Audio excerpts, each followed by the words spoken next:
Thank you for joining us. I'm Scott Powell, in case you didn't know, I wanted to share some of the slides and stories from last fall's mission trip that I took to Palestine in the Middle East.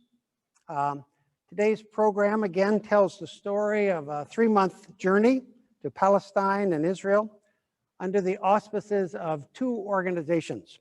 The first is the UCC's Global Mission Program, which is headquartered in Cleveland, that fosters short and long-term mission opportunities for all UCC people and disciples of Christ's people. Peter McCary heads the Middle East Global Missions Program for the UCC and disciples in Cleveland. And Peter, in a discussion with him this week, indicates that there's lots of opportunity for others to be involved in similar programs and projects with various countries around the globe. He said they have over 300 partner agencies and organizations there. So pick your place and the kind of work you'd like to do, and it's all open. The second organization is Bright Stars of Bethlehem, which our church has supported with mission funds over the last decade. Bright Stars is the U.S. supporting arm of various programs in Bethlehem and in several other parts of Palestine, all originating from the work of Reverend Dr. Mitri Raheb, formerly pastor of the Christmas Lutheran Church and now founder and president of Dar al-Kalima College of Fine Arts and Culture. And Wyon Heglin and I have been volunteers with Bright Stars of Bethlehem over the last number of years. It's been a great story. So today's presentation happens on a day when people around the world and through the United Nations commemorate an International Day of Solidarity with the Palestinian people. Today, in many parts of the U.S. and around the world, there will be discussions and religious services held in solidarity with the Palestinian people, both in Israel and Palestine and in their diaspora or scattering around the world. Later today at 5 o'clock Central Time, the Chicago Faith Coalition on Middle East Peace will host an online service of music, prayers, words of inspiration from Christian, Muslim, and Jewish participants from around the world. So let me know if any of you are interested and I can provide more information. So in September of 2019, before the COVID virus, I traveled to Bethlehem, Palestine, to begin a 3-month mission opportunity. My primary assignment was to help teach English classes at Dar al-Kalima College. Dar al-Kalima is a new school, a new college and university that's been formed in the last 10 or 12 years. And it was a memorable experience, as my photos and stories will show you. Our program today will be a skim through of many aspects of the adventure. You just can't capture it all in 1 hour. And so I started with over 400 slides. And thanks to the good editing work of my wife, Mickey, and daughter, Faith, we've whittled it down to a more manageable 160. So in the interest of time, this again will be a skim through many of the activities and adventures that I was privileged to be a part of. But today I want to concentrate on 3 areas. One is meeting the people of Palestine. You get a chance through these slides and stories to begin to understand who these people are. Second is to show you a little bit about their life under occupation. This is occupation by the Israeli military. It has been going on now for over 52 years. And again, this is normal life for the Palestinians for the last half century. And third, I want to show you some of the historical and biblical context to the Holy Land. The land is sacred for our 3 monotheistic religions, for Judaism, for Christianity, and for Islam. So let's turn to the slides.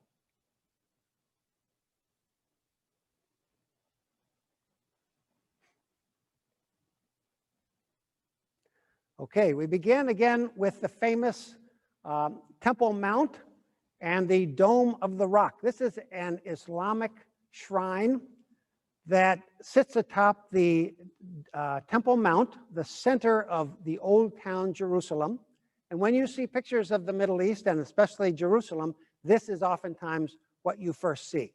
This is the dominant scene on that Temple Mount. This, along with the Al-Aqsa Mosque, which is nearby, again, are sacred places for all three faiths. This is where, according to Islamic tradition, the world began, and where Adam and Eve were formed, and where the near sacrifice of Isaac by Abraham, his father, took place on a rock inside this building. Now, when I was there, I was not allowed to come in as a non-Muslim, but I've seen pictures of the inside. It is one of the glorious sights. And this was built in the late 600s, the same century that Muhammad lived. This structure was built. It's been added to and refined over the centuries there. The gold dome was brought in recently, in the last 100 years there. But this, again, the Dome of the Rock.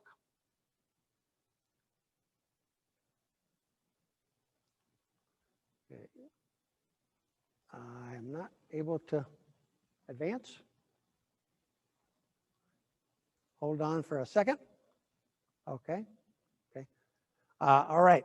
Let's start with a map, or a couple of maps here, to show where this place is. Again, we're looking at the Eastern Mediterranean there, and the area called Israel here. You don't even see the name for Palestine, because in many maps you don't see that listed. It simply is listed as Israel and perhaps the West Bank or the Gaza Strip and so on, because of the contentious politics of the day. But you see it is located close to the coast there, the Mediterranean, Egypt to the south, Jordan to the east, there close by, Amman. When many Palestinians travel, they have to go out into Jordan and fly out of Amman. They're not allowed to fly out of the Tel Aviv Ben Gurion airport that I was allowed to come into. Up to the north and the northeast is Syria and Damascus, and you hear about that in the news, and Lebanon just had a major calamity with a explosion here of late, just to the north along the coast there. So this is part of the Fertile Crescent, the center of many civilizations, ancient times. Okay. All right, let's take a close-up view here. And again, you see Tel Aviv, that's where I flew into. You see the plane there, Ben Gurion Airport. But you go across about an hour later by car or bus, and you come into Jerusalem there, and around it and down into Bethlehem. And you see the location there, Jerusalem right in the center of things, and Bethlehem is just about 6 or 7 miles south. But what has happened is Jerusalem is getting so big, it's growing down and in and around Bethlehem. It's incorporating that whole area. Jerusalem has a population of nearly 1 million people. Bethlehem's population, about 25 to 30,000 people. But you see here some of the other places that I'll show you about. Hebron down to the south, historic for a number of reasons there. We'll show you about that. Again, this is all part of the West Bank territory. Jericho, the famous Joshua battle scene there when the Jewish folks came across after 40 years in the wilderness, came into Jericho and began to take over their promised land. And that starts in Jericho. Ramallah is the capital of the Palestinian Authority, just to the north of Jerusalem. Further north is Nablus, and you'll see some scenes from Nablus. That is where our former student who lived with us a couple of years ago, Shahed Ayub, that's where she lives with her family, and that's quite a place. Tulkarem and Jenin up to the top. But you can see the other places around it, Nazareth, again, where Jesus was from, further north in what is today Israel proper there. So again, that's the lay of the land. You see the Jordan River on the right side of the map. It flows down from the Sea of Galilee, from Nazareth and Tiberias area, down toward the Dead Sea. And you'll see some sites of the Dead Sea. Most of my time was spent, though, in the West Bank. Maybe 3 or 5% I was over into West Jerusalem, which is the Jewish area of the country there. But most of the time I was in the West Bank. Couldn't go to Gaza. Again, very few people are allowed to go to the Gaza Strip. We could, yeah, my clicker doesn't seem to be working. Okay, All right, just to show you what has happened to Palestine. Again, the name Palestine goes back to ancient history. This was called, all of it was called Palestine, going back to the Greeks and the Romans and so on. 500 years before Christ there, 2,500 years ago. But what has happened in modern times, again, this has been occupied by Arab people for the most part there. In 1946, you can see most of the land was in Palestinian or Arab control there. Some of the areas along the coast of the Mediterranean there and inland toward the Sea of Galilee were in Jewish control. But the population over these years has changed quite a bit. I think it's remarkable, in 1918, which was the last year of World War I and the last year of the Ottoman Empire, the population area of all of Palestine, 93% Arab, Palestinian, and 7% Jews, okay? And then that started to change with the Zionist movement in the late 19th century and moving forward. Many more Jews were looking for a homeland back in their ancient city of Jerusalem and surrounding areas there, their holy land from the Hebrew Testament of the Bible. And so the population began to change dramatically. And from 7% in 1918, it rose to 20 and 25 and 31%. In 1947, population was about 31% Jews in Palestine. So there was lots of change and disruption and so on, and conflict really between Arab communities there and Palestinians who were pouring in, especially after World War II, especially after the Holocaust, when they were looking for a place to be good. Okay, good? Okay, good. All right. So what happens is in 1967, there was a major war here. From 47 on, in 48, the state of Israel was founded. It was supported by the United Nations. The United States was the first to recognize Israel, first country. And war broke out immediately because what they had done from the United Nations is give about 56% of the land to the Israelis there, to the Jews who were coming in, and the remaining 44% given to the Palestinians, and they had probably almost 70% of the population. So from the beginning, it was, from the Palestinian perspective, an unfair arrangement, and they were not represented in all of these deals. So from the beginning, war breaks out. The Israelis win that war at that time, and they take even more of the land. So now they have 78% of the land, and that's what you see in 1967, where they control about 78% of the land, and the Palestinians on 22% of the land. And in the process, many refugees were driven from their home, Palestinian villagers, people in the towns along the coast and so on, toward Tel Aviv, along the Mediterranean coastal area there, driven across into the West Bank, driven into the Gaza Strip, driven north into Lebanon, in Syria and Jordan and so on.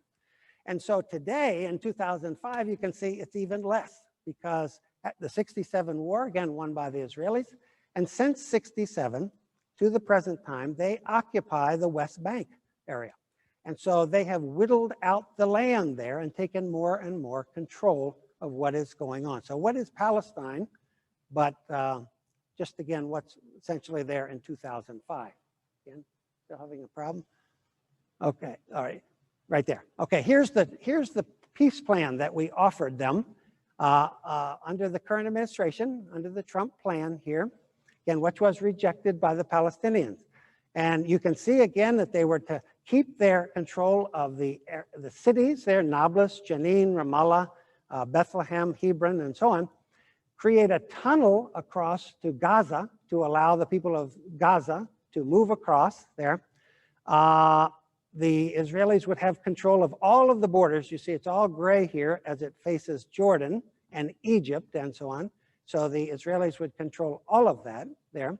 And this was resoundingly rejected by the Palestinian Authority there. They're looking for something much more doable. Okay. All right, I think the clicker's on. Good. All right, Dar al-Kalima is where I went to work there. Again, the new college founded in Bethlehem. and it's a wonderful institution. Here is part of the complex there, just built about 10 or 12 years ago. And so it's pretty remarkable, between 350 and 400 students. It's focused on the fine arts. It is the only college university in the West Bank that focused on the fine arts. They didn't have one before, and this was part of the vision that's being played out now. And so they have various students there in visual arts, in film, in music, and dance. Here is a newer program, the culinary program there. And some of the fellows that I was part of in the culinary class, they took me in and welcomed me in great fashion there. Lots of fun. Here's another picture of a class with some of the fine arts students there. You can see with the hijab there, some Muslim students there, some Christians. You see some Muslims that don't wear hijabs also. It's a personal preference there as to whether they do that. And then the gentleman in the background there in the second row. Okay, some of the ladies here from the young students from the culinary program. I used to hang out in the cafeteria quite a bit and have wonderful conversations with these folks. And they would bring in sweets for me and share and so on. And it was just delightful, the conversations we would have. Back up in the kitchen there, you can see it's a group project, and they are wonderful cooks. And the Palestinian cuisine is quite renowned. Every morning I would come up, I'd walk to the school most of the time, about a half an hour walk, and I'd come up the driveway and see these students sitting out, and I'd come by, Sabah al-Khair, I would say to them, Sabah al-Nur, they would say back to me, and that was the greeting in the morning. We had a wonderful time with stories and smiles and laughs and so on, just like college students would be here. Nearby is the security wall in Bethlehem. This was built around 2002 during what's called the Second Intifada. It was an uprising or a shaking off, I think the literal word is in Arabic there. The shaking off, like you shake off dust from your sandals there. And what it was a rising up and a resistance to the occupation. And so the response was to build walls throughout the West Bank. And it's not just one line of walls there, it's walls that snake in and out of the communities there, hundreds of miles long there.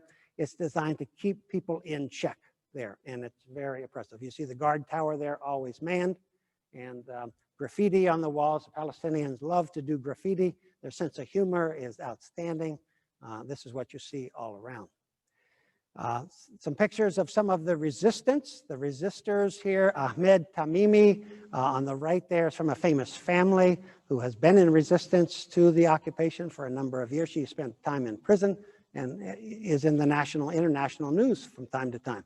The young woman on the left was in Gaza. She unfortunately was shot and killed in one of the Friday protests there. You may have seen that in the last couple of years where the Palestinians come up along the border there. And unfortunately, on the other side is the military. And in order to quell the crowd and so on, shots are fired and she was killed. So she is a martyr to the cause. Okay. No.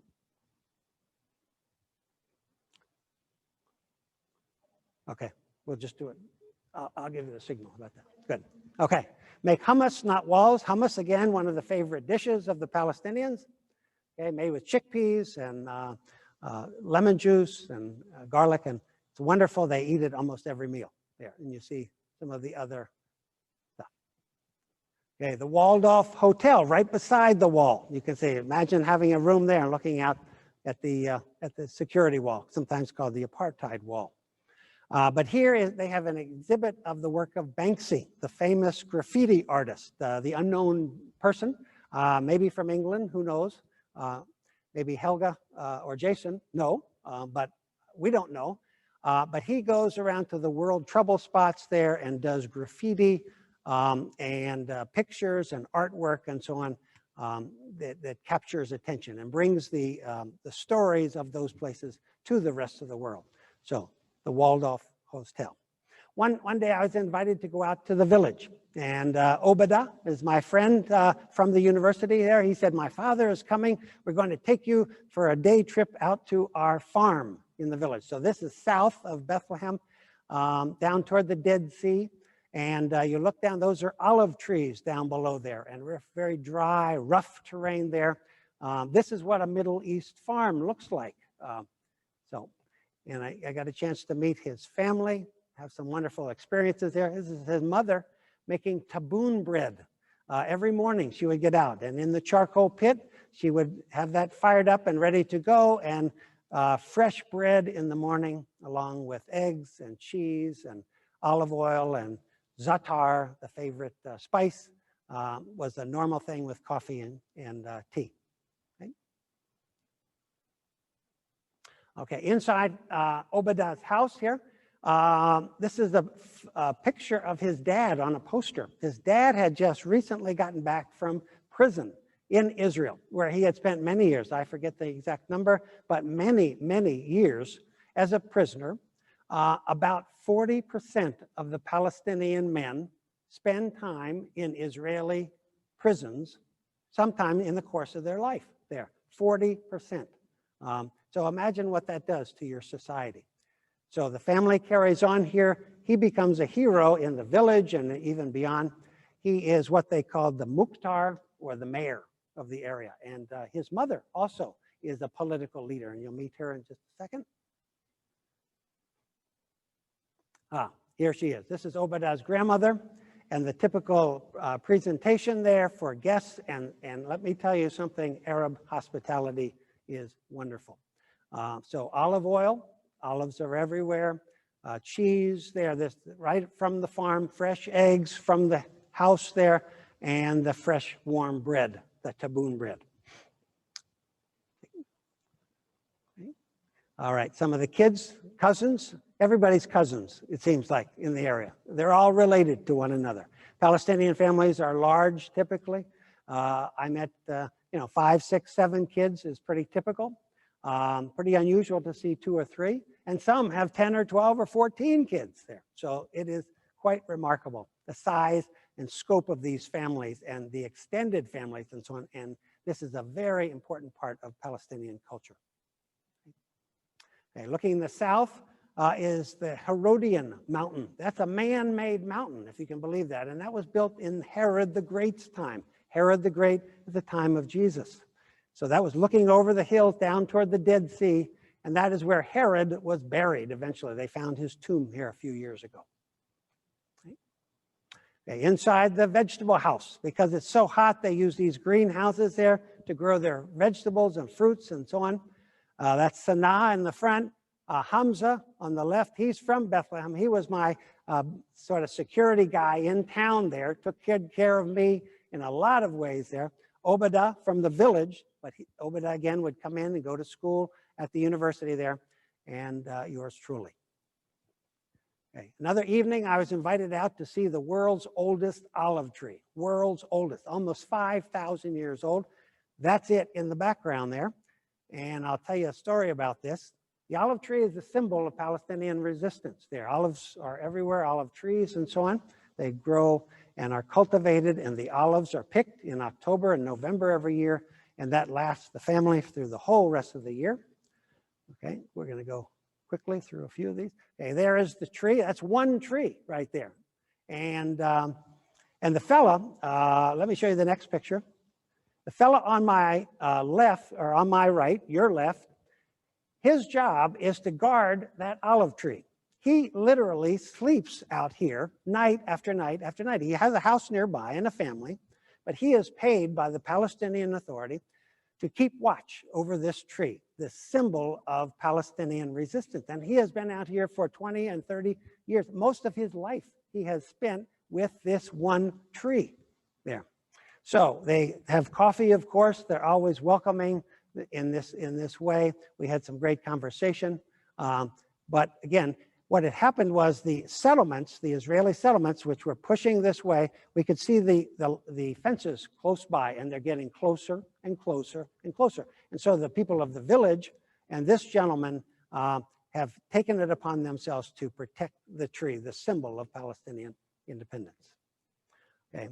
On the weekends, I had a chance to go over into Jerusalem there. And here is a friend who, Shireen, who was an AFS student from about 3 years ago. She came to Chicago. She lives in East Jerusalem. So she is a Palestinian woman, a Muslim, who has grown up all of her life in East Jerusalem there. It's again, close by to the Temple Mount, to the Old City and so on.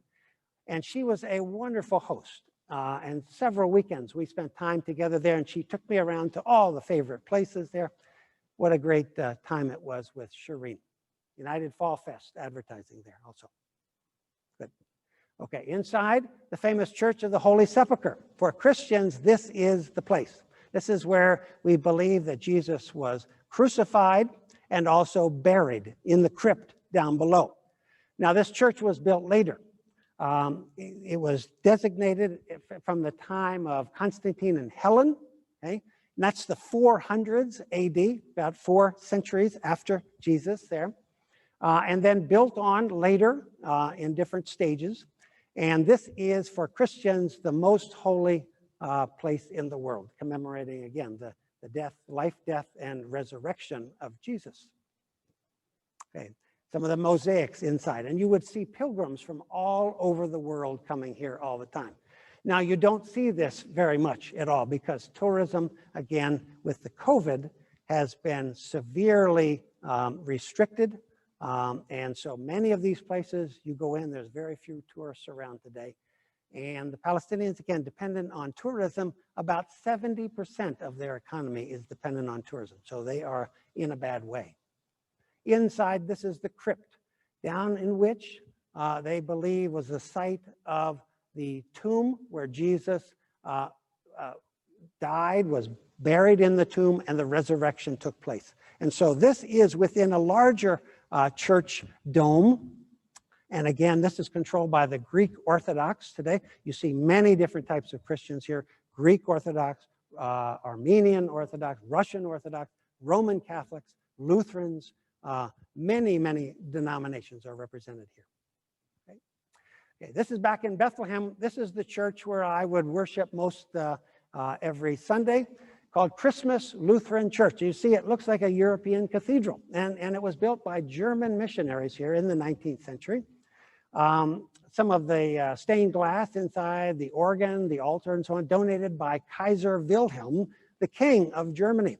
So the Germans sent missionaries here, and they started first with medical and schools, clinics and schools and so on, attracted many of the local Palestinian people, because this is a Palestinian community here. And many of them, some of them converted to the Lutheran Church there, and those families are still there today, prominent members of Christmas Lutheran Church. Okay, here's a quote outside of the entrance to that church from Mitri Raheb, the pastor. And God has put us in the right place, Bethlehem, at the right time, though difficult, with the right vision and people, to proclaim the gospel of liberation and lift up a culture of life and hope. And that is what his life has really been dedicated to. This is inside, again, a service.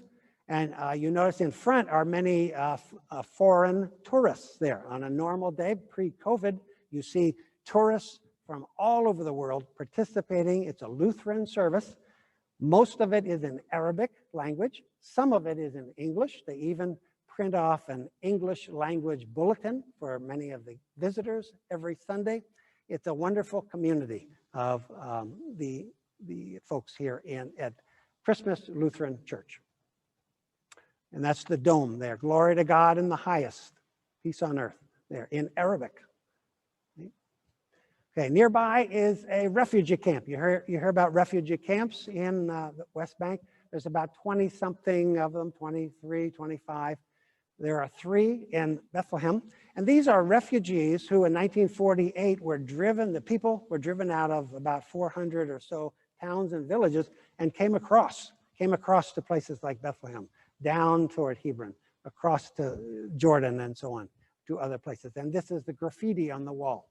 And these are the people who settled there. Originally, they were hoping to go back, to return to their homes and their villages there, but they have never been able to go back. And so we're now in the 3rd generation, and you see they build up. There's nowhere to go but up in the building and the construction. When they have new families, new family members and so on, the building goes up. It's not high quality construction there.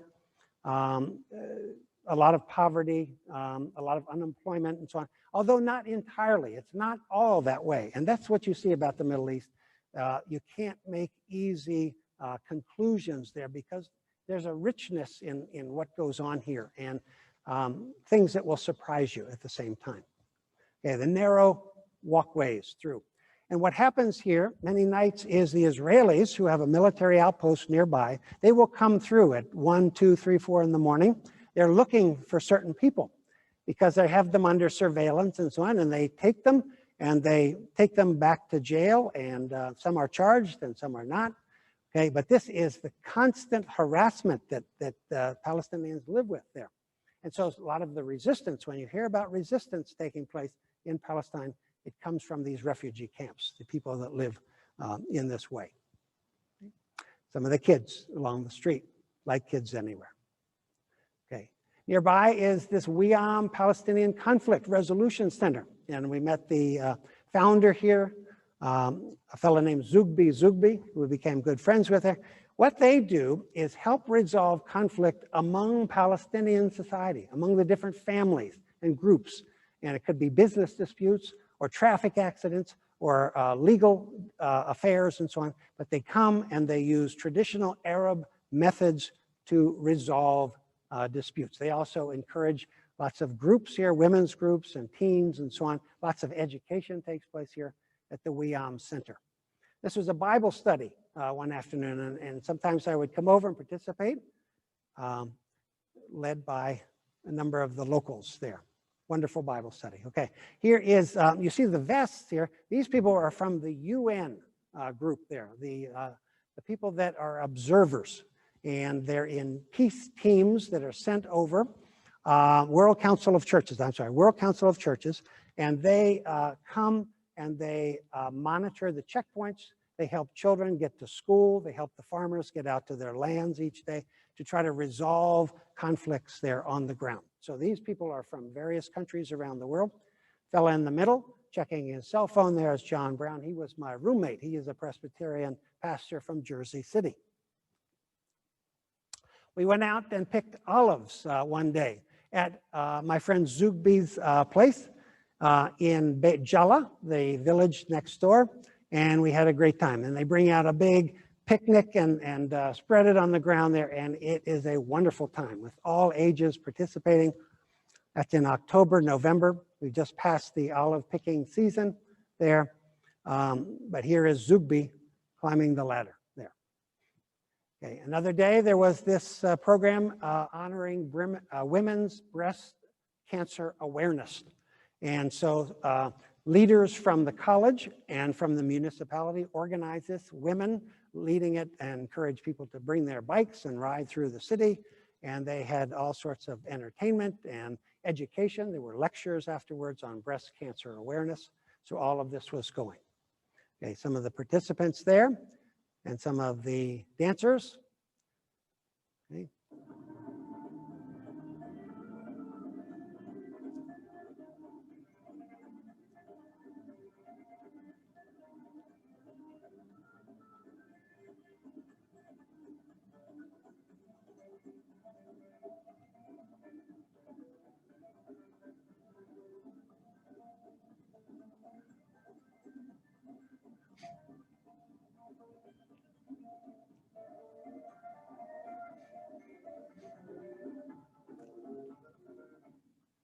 Okay, that's the dabka, the Palestinian folk dance that is famous everywhere and has lots of versions and so on. But that was wonderful. Another event back at the college was the clowns. The clowns arrived here from a group called Clowns Without Borders. 3 or 4 trainers that came and spent about 2 weeks with Palestinian clowns teaching, and then they went out for a tour through towns and villages and areas, the refugee camps as well.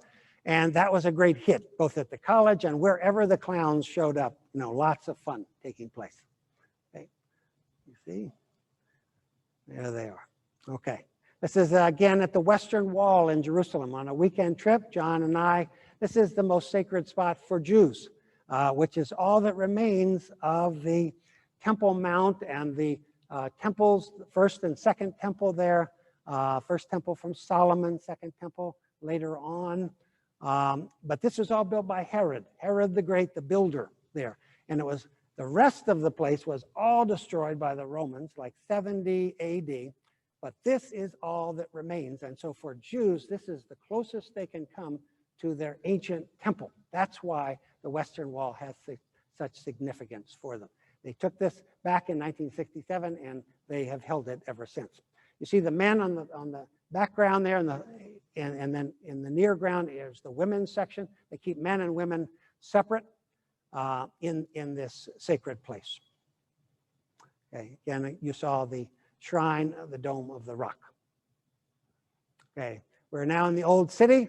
That gray top there, that's the Al-Aqsa Mosque on the Temple Mount on the south side. Now, on the far hill, looking across there, is the Mount of Olives.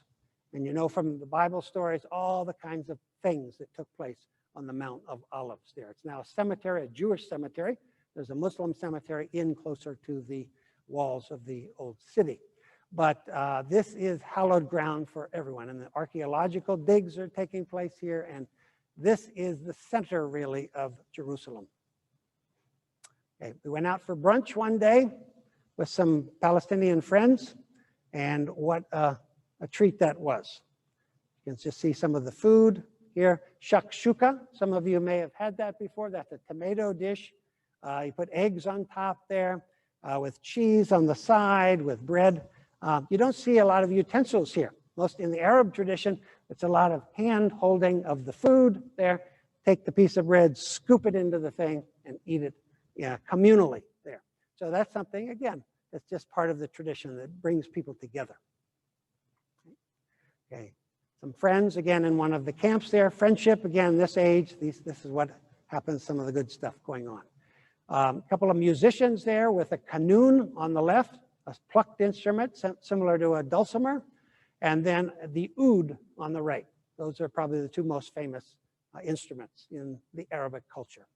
Some of the graffiti there, including some of the work of Banksy here in the walls there. Political cartoons, you see all sorts of things. Palestinians are very lively, very knowledgeable about the world. They know an awful lot about what's going on here and everywhere. Very curious people. Okay, another day we went down to Hebron, mentioned before. Hebron, again, is famous in their history. This was a Saturday, and my friend Hamza and John, still looking at a cell phone there, it looks like, we came into town, and they were bringing the dates in, the villagers bring in their produce there. It is a wonderful day on Saturday. Lots of lively activity, as you can see. The merchants oftentimes bring their merchandise outside the shop. They just don't invite people in. They bring it out to you. They want you to see it and then try to get you to come inside. And at the end of the day, they take it back in. It's quite an ordeal, but again, it's part of the tradition there. Okay, a mall, if you can imagine. Again, so you have this going on as well as the abject poverty and everything in between. You have it all there. And so I was quite startled to see this. I wasn't expecting to see this in Hebron. Hebron, again, is one of the largest cities there. It's probably close to 200,000, I believe. And it's largely all Palestinian, except there is a settlement built, a Jewish settlement, right in the heart of the city. And I'll tell you more about that in a minute here. Again, the farmers bringing in their cabbages from the countryside. This is the Ibrahimi Mosque there, the place where, if you read in our Bible about Abraham and Sarah and meeting the people and then the three men and then telling them they're going to have this child when they were old age people, this is the place where that takes place in the book of Genesis there. And so today it is a mosque on one side and a synagogue, a Jewish synagogue, on the other. It is divided literally right down the middle of the building there.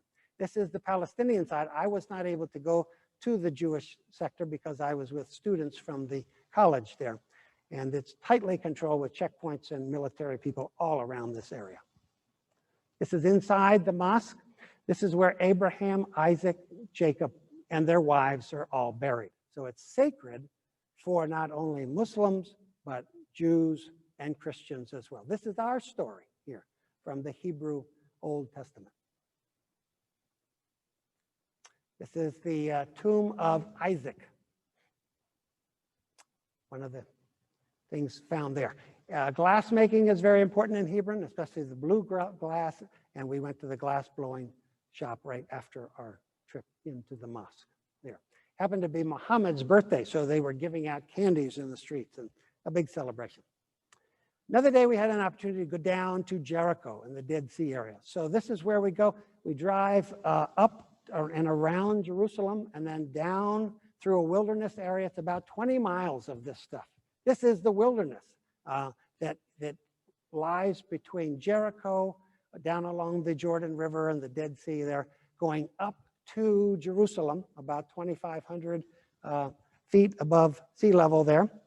And you're going down the whole time because we're going down to the lowest point in the earth there. The Dead Sea is about 1,200 feet below sea level, the Dead Sea. When we're down there, the Dead Sea and the Jordan River is behind us here. We're looking back up to the Temptation Mountain. And this is where they said Jesus went with the devil, was tempted 3 times after he was baptized, went up to the top of the mountain, and this is the place that they commemorate that. The oldest city in the world, 10,000 years old. I kid with some of my friends there who are studying history. Again, they have to study history that goes back 10 or 12,000 years here. I tell them about American history, about 400 years. There's the difference. Okay. We then drove down toward Masada. This is along the Dead Sea area. It's dead because there's not much life at all that lives here. It is so salty, full of minerals, lack of fresh water coming in here. So we went down to this place called Masada, which was a mountaintop, another top there you see from down below the Dead Sea area. We went up on the cable car, and this is where in 70, 72, 73 AD, a group of Jews held out against the Romans. They came in here and sacked Jerusalem, and then they came down along the coast, and they came down to this place where about 1,000 Jews were holed up on the top of this mountain there. And so the Romans put them under siege there for many months, and finally broke through. I'll show you how they did that. Okay. This is on the top there, part of the remains of Masada. And you can read this fascinating story. For Israeli military, they come here and take their oath many times to Israel. This was the sign of defiance, because when the Romans did come through and crash through after the long siege there, they found all the dead bodies there that the Jews had killed themselves rather than become slaves to the Romans. And they committed mass suicide there. This is looking from the top back down toward the Dead Sea. And that's Jordan beyond that. Those mountains that rise up beyond the Dead Sea is the beginning of Jordan.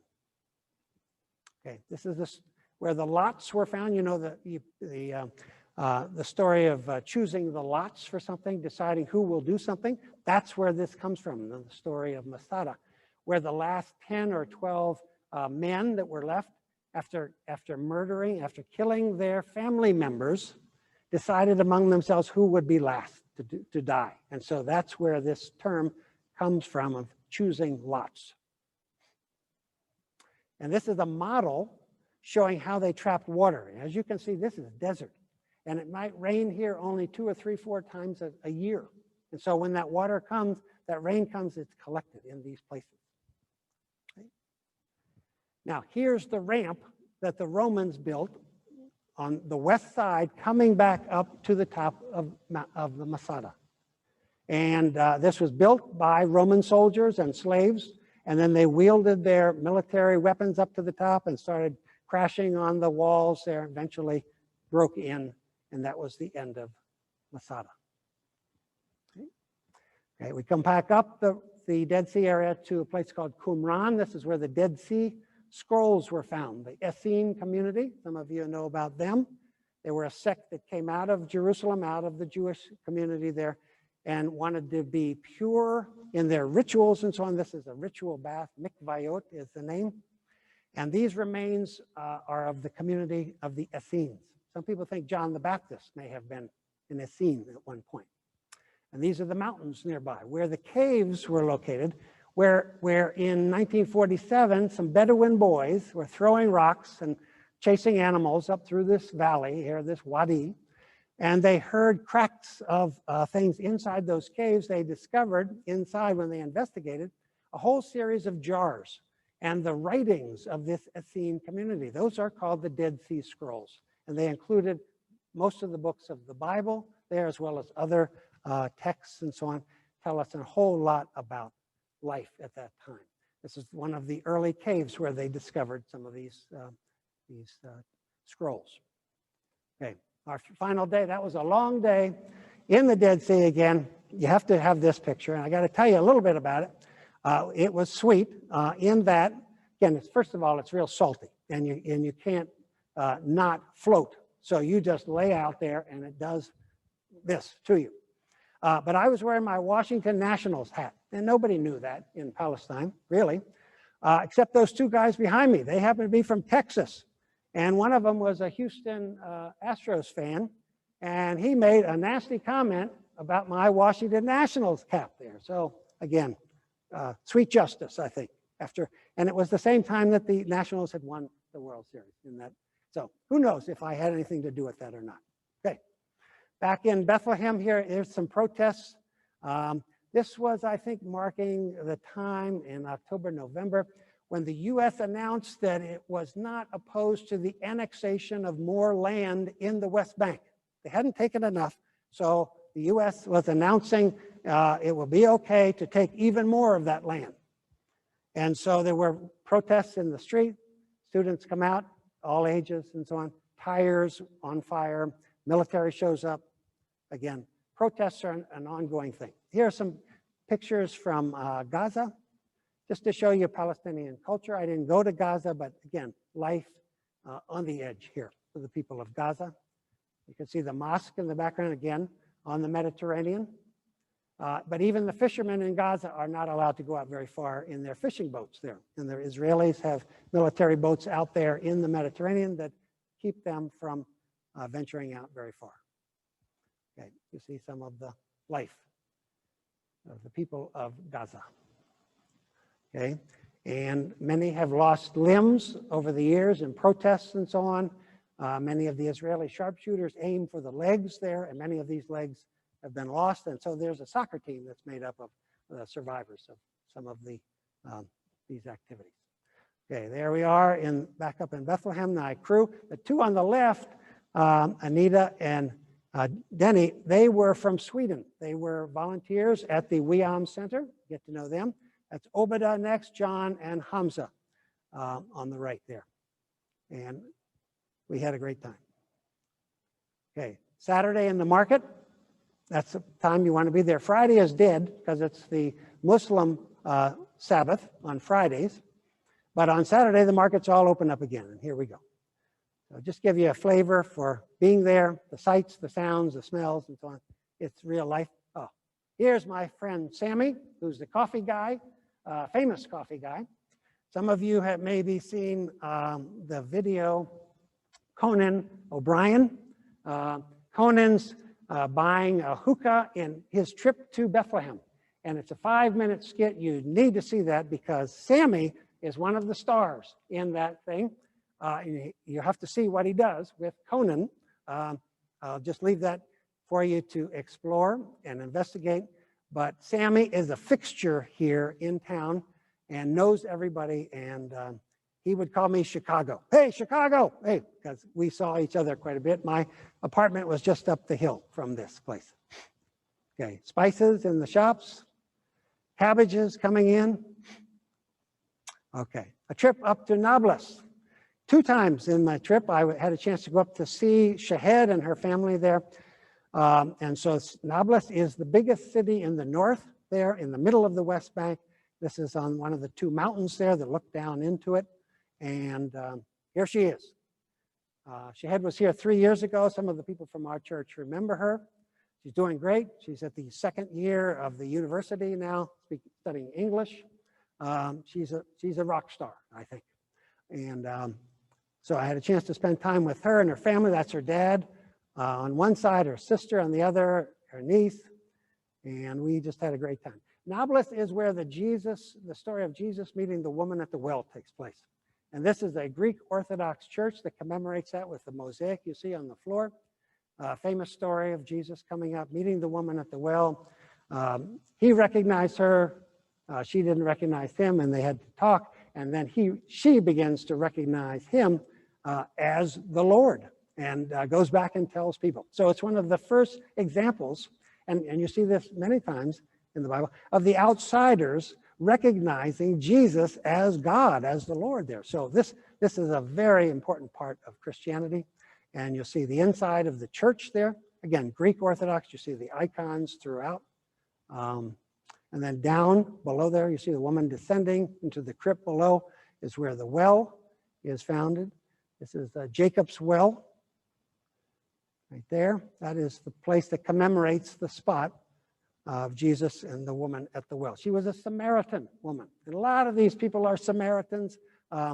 There's not that many left today. There's only 1,000 or 2,000 left, I believe. But in the Bible stories there, they make it a lot. There's a lot of stories about the Samaritans there. Okay, kanafa, the favorite dessert. People, and they're famous in Nablus for their kanafa. People line up for the stands. They bring it across, making it all the time there. Just a wonderful time. Hanging out with some of Shahed's friends there. That's an Arab couch there. You see how low it is? The guy on the right there didn't talk too much. I never could get his story. Okay, Shahed and I enjoying the kanafa. Her mom and dad, Ibrahim and Dalal, wonderful hosts. And Shahed and Rawan and Leem, the big three, I call them. Okay, some of the cousins came over. We were working on numbers and letters. They were teaching me some Arabic. I was working with some of their English and some numbers there. We spent a couple of hours, I think, at the table, just having fun. Sweets everywhere. They're famous for their sweets. Okay. Met one of Shahed's uncles. This is on the right side of the picture is Hassan Ayub. He is a professor of political science at An-Najah University. He got his doctorate at the University of Denver, and a remarkable individual. He's on Palestine TV regularly, talking about world events. Again, as the head of the political science department, he gets to do that. His wife, Najah, Ahmed, their son, had a wonderful evening there. You see the hookah pipe in the foreground there. That's ever present in an Arab household. There is an elaborate thing that goes into that, a ritual with the charcoal and so on, and moving it around, and the different flavors and so on. Palestinians are experts with the hookah. Let's just say that. I tried it once. Maybe. Okay, Dalal making the dishes there, wonderful with spinach, pastries there. I think this is toward the end. Okay, we went to the olive factory, olive oil soap factory. This is world famous. And we got a tour of the factory there in the market in Nablus. See the beautiful faces of these people. I mean, it's just remarkable.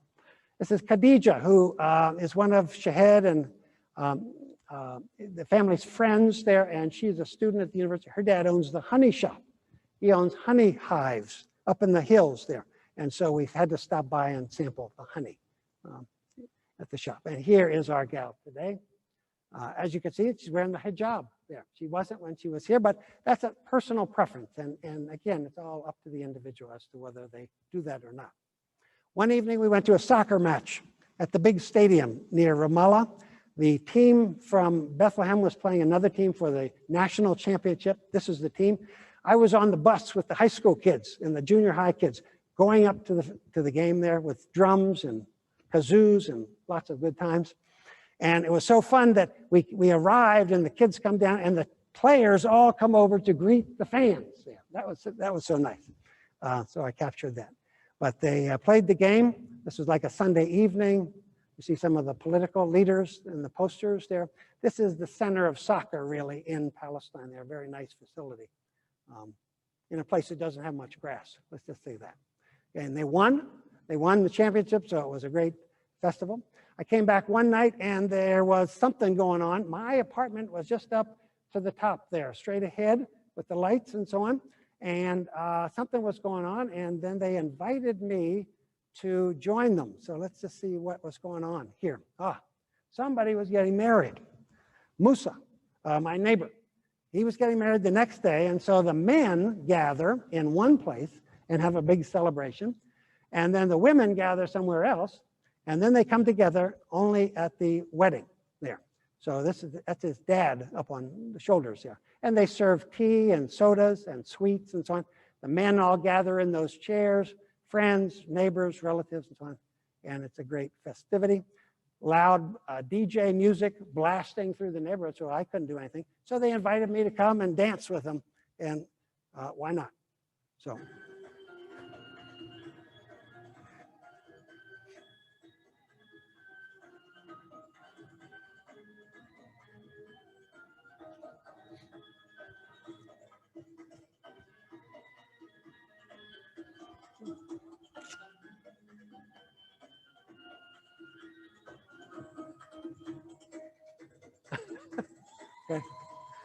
Okay, enough of that.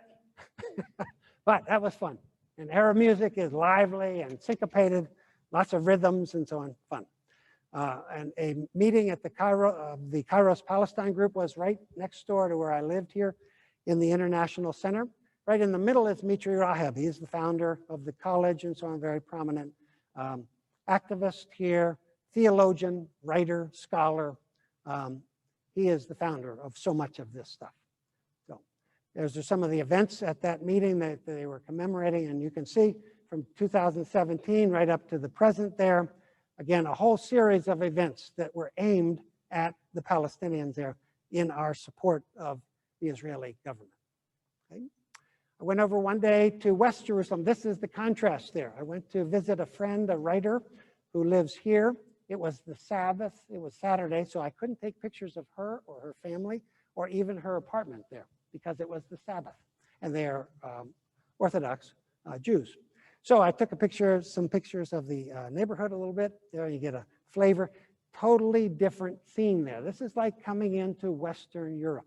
There, that's what you see in West Jerusalem there and in much of the rest of Israel. A lending library, free library there on the streets. It was quite a contrast. So back at night, I came back and the Christmas celebration was underway, okay, in Manger Square. Again, it starts in late November, early December with it getting ready because different denominations celebrate. You see, that church on the left, that is Nativity Church. Church of the Nativity where Jesus was born, down underneath the altar area there. But Christmas trees, and as you can see, it's not just Christians, it's Muslims and everybody else that celebrates Christmas. Many of the Muslims have Christmas trees in their homes and so on, and they celebrate and give gifts, and it's a wonderful thing. So Hamza, Obada, and yours truly at that celebration. And we went out to the Tree of Nations, a farm, another quick trip, and I'll try to move through fairly quickly. This is a family from the Lutheran Church that owns a farm out there, 100 acres. They bought this in 1918, the last year of the Turkish Ottoman Empire. They kept the land rights to 100 acres. It is now surrounded by settlements all around it, and the Israeli government has been trying to force them out for the last 25 years. All sorts of different things, tying them up in the courts and so on. They have spent hundreds of thousands of dollars in legal fees just to hold on to their property. So, and they are Christians. We refuse to be enemies. Settlements nearby, all sorts of things happening, called the Tent of Nations. The family, the Nasser family that owns this, that used to live in these caves on this land there. And that's typical in the Middle East there. 3 family caves. This is what it looks like inside. So it's cooler in the summer, warmer in the winter. You can bring your animals in and so on. Not bad. This is the farmland. You can see rich, it's productive land there, but there's lots of rocks. That's what you got to work with. We went out to Batir, another place nearby, which is a historic site. The terraces on the hills were built during the Roman times, during the Roman period there, and now they're protected But this is a community of Palestinians that live here. They farm there. They work it with the same agricultural methods that were used in Roman times. Another shot of that, one of the old olive trees there. You can see the beautiful wood of the trees. And a lot of that wood ends up in the gift shops here. This was the Kando, famous Kando family gift shop. I taught with Rose Kando at the university. She is the English instructor, and her family is very famous with the Dead Sea Scrolls. And another time I'll tell you more about that if you're interested. This is her grandfather. If you look up Dead Sea Scrolls, and what happened was the boys found some of these early jars and scrolls. They were made of leather. And so they said, what do we do with these? Who can we talk to? They went up to Bethlehem, and they went to this cobbler, who later became an antiquities dealer. This is Mr. Kando. This is the grandfather of Rose Kando, who I taught with there. And well, it turned out they started to investigate, and his church, leaders and others and so on, there's a whole story that you should know about the Kando family and the Dead Sea Scrolls. It's fascinating, but we won't have time for that today. Some of the jars in there, these are authentic jars inside the gift shop there from ancient society, and the carvings, they're very famous for their olive wood carvings. There is Rose and me with one of the original jars of the Dead Sea Scrolls. And there is Shireen and I with Santa Claus at Manger Square. Bethlehem Fair Trade Artisans. Okay. Getting toward the end here, not too long. Okay. This is, I went over, that was the Knesset. Can we go back to that just a second? Yeah, thank you. This is I went across, because there was one place I wanted to see in West Jerusalem before I left, and that was the Israel Museum, where they have the artifacts of so much of the history. And it was loaded here, and you could spend days in this famous museum. But it's located right beside the Knesset, the legislature, the parliament of the state of Israel there. So that's where it is. It's worth the trip.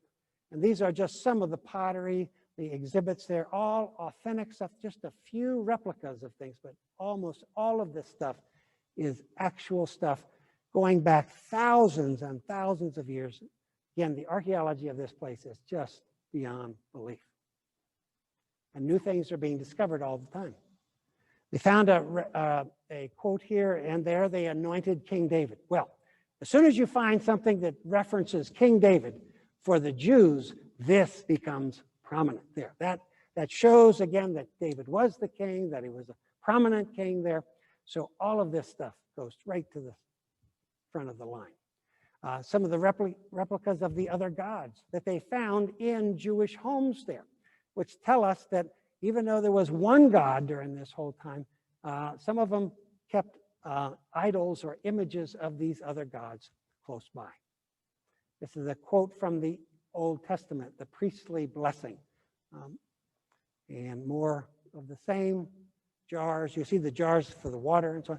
This is where they keep the Dead Sea Scrolls now. This is the whole museum dedicated to the Dead Sea Scrolls, right in the same complex on that same day.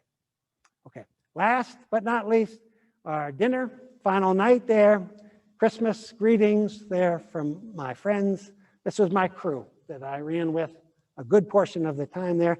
I met lots of other people too, but again, we spent lots of good time with these folks, and they put up with my shenanigans as well.